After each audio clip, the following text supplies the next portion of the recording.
Hi there, Kathy Olson here of Love Inspired, love-inspired.com, and I am here to share with you today how to make an amazing portfolio page that makes you even look better than you actually are. This week, we're continuing our series on how to plan your website design, and today we're talking about the portfolio page. Now, don't get me wrong, we're not trying to lie to anybody or be fake. We're just wanting to be the best version of yourself and show off your work the best way possible. It's kind of like when you go to a job interview and you're kind of the best version of yourself, or maybe like a first date. And it's not like you're not being yourself, but you're just presenting yourself in such a way that you make a great first impression. I know with our clients, it can be really hard choosing what work you show on your portfolio page because you really just don't know what people want to see. Or you might have the problem that you're kind of new and you might not have a lot of stuff to show in your portfolio.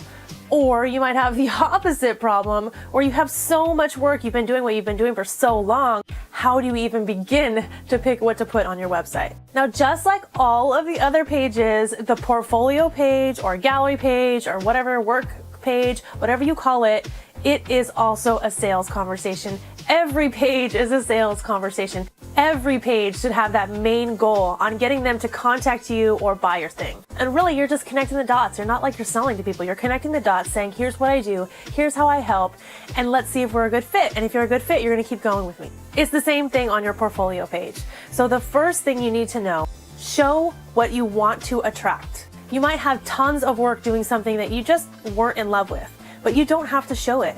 You wanna show the type of work that you want to attract, because exactly what you're putting out there is what you're gonna get back. So if you have a project that you're not as excited about, you don't have to put it on your website. You're the boss, right?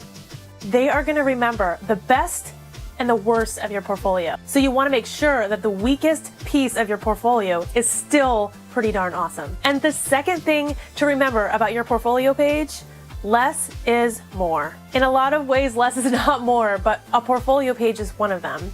You really don't want to overwhelm people with everything that you've ever done. You want this to be a curated example of the amazing work you can do, not your life's work. Ain't nobody got time for that. Ain't nobody got time to go through hundreds of photos. They just don't. And if they do have time for that, then you guys can have another conversation offline where you can send them more information.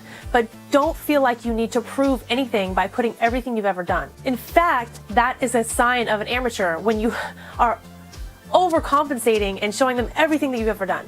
Now, if you're a beginner, you might not have as much to show what you've got. That's fine. But if you have been doing it for a while, please make sure that you go through and pick only the best of the best and only what you want people to see.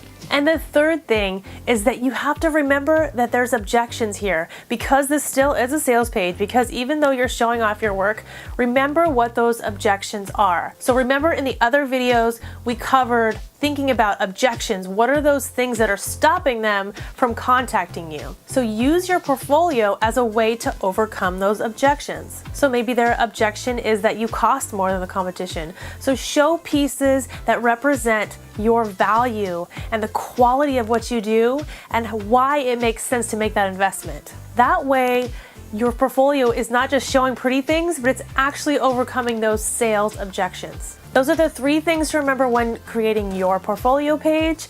Make sure that you grab the free download, if you haven't already, the checklist at lovins.co/roadmap, where we go over all of the different pages and everything that should be on each of those pages. If you missed any of the other videos in this series, make sure you watch those because they kind of set the foundation on what our look and feel is going to look like, how our navigation works, and how to best present yourself on all of the other pages. Thank you so much. Make sure you like and subscribe and join us next week where we're going to be wrapping up the series talking about your contact page. Ooh.